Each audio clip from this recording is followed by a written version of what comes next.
Okay, you're in Microsoft Excel and you want to calculate age ranges. Now the key to doing this is to create a table like this one that expresses the age ranges. And the way you do it is you list the thresholds for each age range. So the first age range is 0 to 17, one less than the next age threshold. And then this range is 18 to 24. And this is how Excel will read these age ranges. Now the function we're going to use is XLOOKUP.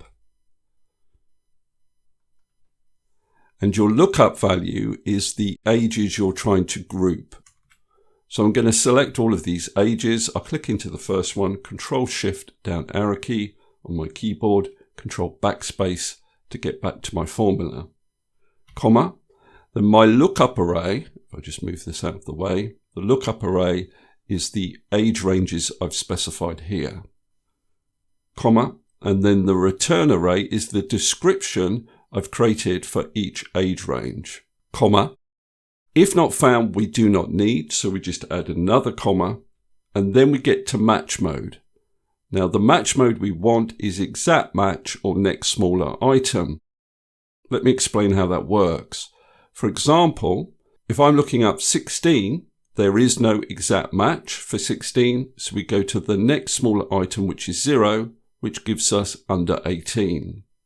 So I'm going to select exact match or next smaller item here, and then just close the bracket and press enter.